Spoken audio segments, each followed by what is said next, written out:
నిన్ను నమ్మే కదా వెంటొచ్చింది. ఏం చెయ్యాలో ఎక్కడుండాలో తెలియని రోజు తన మెడలో తాళి తాకట్టు పెట్టే కదా నువ్వు బ్రతకడానికి ఒక దారి చూపించింది.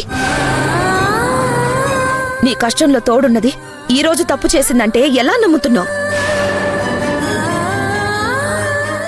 ఎవరైనా చెప్పినా నువ్వు ఎలా నమ్మగలుగుతున్నావు?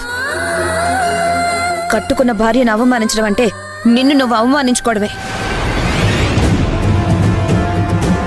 ప్రతి భార్య భర్తలో సగం అంటారు. ప్రతి జంట అలా ఉంటారో లేదో నాకు తెలీదు. ఆఖరికి నేను కూడా లేను. మీకు నచ్చినట్టుగా నేను ఇక్కడ ఉంటున్నాను, కానీ ఆయనకి నచ్చినట్టుగా ఆయన దగ్గర ఉండడం లేదు. కానీ భూమి నీ మీద ప్రేమతో కోట్లాస్తున్నా ఈ ఇంటికి కోడలుగా వచ్చింది.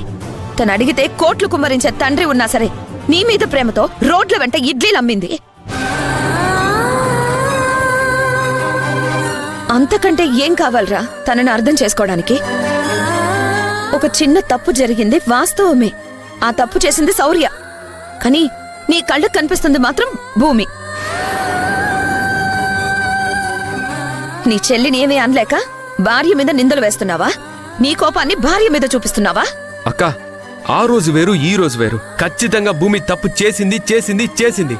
అందులో నాకెలాంటి అనుమానం లేదు. ఎవరు ఎన్ని చెప్పినా సరే తనని నేను క్షమించేది లేదు.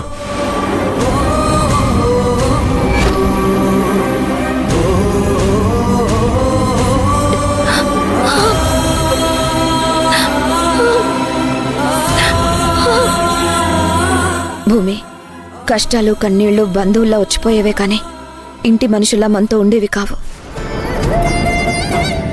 వీటికి నువ్వు భయపడాల్సిన అవసరం లేదు. మబ్బులు కమ్మి వెన్నెల కాంతిని కాసేపు ఆపగలవేమో కానీ ఆ కాంతిని తట్టుకోలేక మబ్బులే పారిపోతూ ఉంటాయి. నీ జీవితంలో కమ్మిన మబ్బులు కూడా త్వరలోనే తొలగిపోతాయి. శౌర్య పెళ్లి జరిగిందంటే నిదానంగా అన్ని సర్దుకుంటాయి. అప్పటి వరకు నువ్వు ప్రశాంతంగా ఉండవు. కాదు, ధైర్యంగా ఉండవు. ఈ ఇంట్లో ఎవరున్నా లేకపోయినా నీకు నేనున్నాను. నిన్ను గడప దాటించాలనుకుంటే ముందు ఆ గడప బయట నేనుండాలి. ఊరుకో.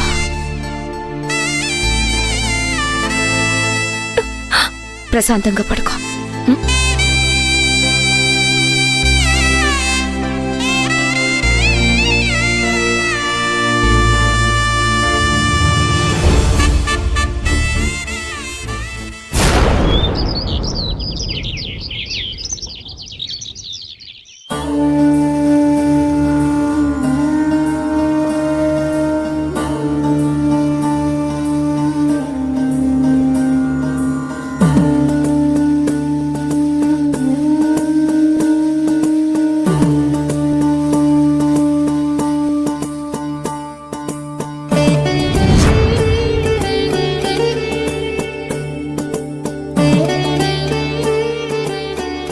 చూడమ్మా శౌర్య, నిన్నేదో కొట్టాలనో తిట్టాలనో నేనిక్కడికి పిలవలేదు.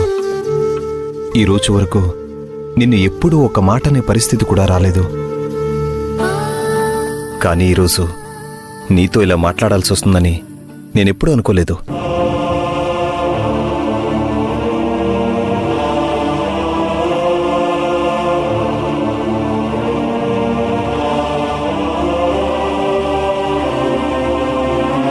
చిన్నప్పటి నుండి నిన్ను అల్లారముద్దుగా పెంచుకున్నావు. నువ్వు అడగకముందే అన్నీ తెచ్చిచ్చాం. నలుగురిలో తిరిగే మా చెల్లెలు ఏ విషయంలో తక్కువ కాకూడదు, ఒకరిని చూసి నేను ఇలా ఉండలేదే అని బాధపడకూడదు అని నీకంటే ముందు నీకు ఏం కావాలో అని మేము ఆలోచించుకునేవాళ్ళం. అందుకే పెళ్లి విషయంలో కూడా మేమందరం నిర్ణయం తీసుకున్న తర్వాత కూడా నీ నిర్ణయం ఏంటి అని అడిగాం. మీ ఇష్టం అన్నయ్య అని చెప్పి నువ్వు తప్పు చేసావే కానీ మేము తప్పు చేయలేదమ్మా.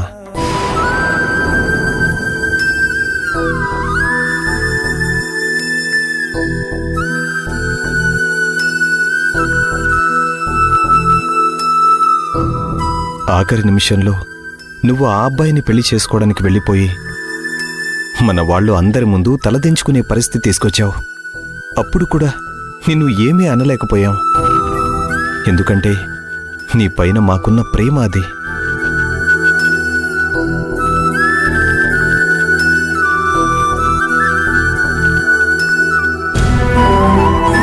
ప్రేమించడం తప్పు అని నేను అనట్లేదమ్మా. తప్పు అని అనేవాడిని అయితే మాధవికి భూమికి పెళ్లి జరిగేదే కాదు.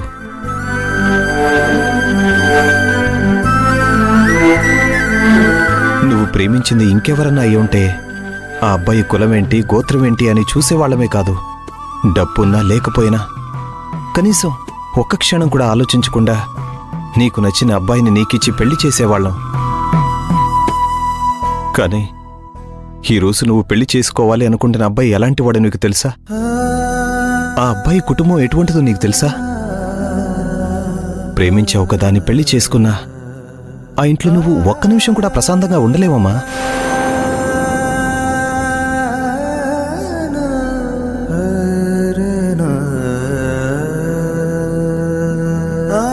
దయచేసి మేమెందుకు చెప్తున్నావో అర్థం చేసుకో.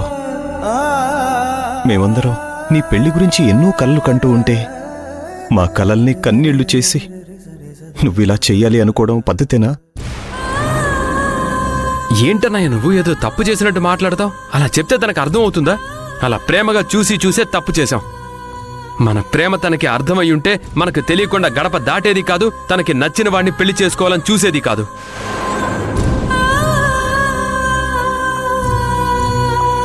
రే మాధవ, రాఘవ్ చెప్తున్నాడు కదా, చెప్పని మాధవ్. ఎవరో ఒకరు మాట్లాడితేనే బాగుంటుంది. అందరం కలిసి మాట్లాడితే తను ఒక్కరితే ఏం సమాధానం చెప్తుంది? ఆలోచించుకోవడానికి, అర్థం చేసుకోవడానికి అవకాశం ఇవ్వాలంటే ఒక్కళ్ళే మాట్లాడాలి. రాఘవ, నువ్వు చెప్పు.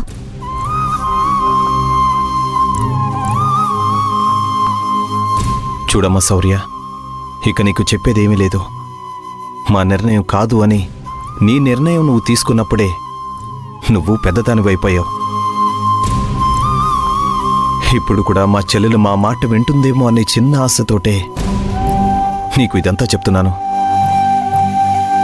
ఇంత చెప్పిన తర్వాత కూడా నీకు ఆ అబ్బాయే కావాలి, ఆ అబ్బాయిని పెళ్లి చేసుకోవాలి అనుకుంటే నిరభ్యంతరంగా పెళ్లి చేసుకో. కానీ ఒకటి, నీ మెడలో ఆ అబ్బాయి 3 ముళ్ళు వేసిన మరుక్షణం ఈ ఇంట్లో ఏ ఒక్కరూ ప్రాణాలతో ఉండరు.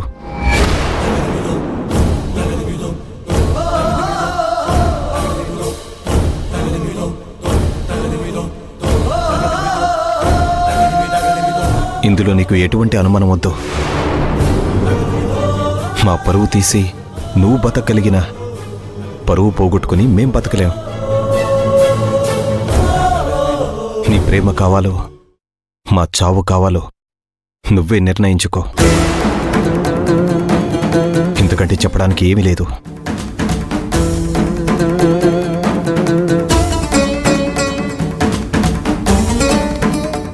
మీరంతగా బాధపడాల్సిన అవసరం లేదు బావగారు. నేను శౌర్యతో అన్నీ మాట్లాడాను. తనేదో తొందరపాటు నిర్ణయం తీసుకుంది. నిన్న జరిగిన దాంట్లో కూడా తన తప్పేమీ లేదు. ఆ అబ్బాయి... ఆపు. నువ్వేం తన తరపున మాట్లాడాల్సిన అవసరం లేదు. చేసింది చాలు. మా అన్నయ్య మాట్లాడుతున్నాడు కదా, మధ్యలో నువ్వేంటి మాట్లాడేది? చెయ్యాల్సిందంతా చేసి మళ్ళీ ఇప్పుడొచ్చి ఏమీ తెలియనట్టు డ్రామాలు ఒకటి.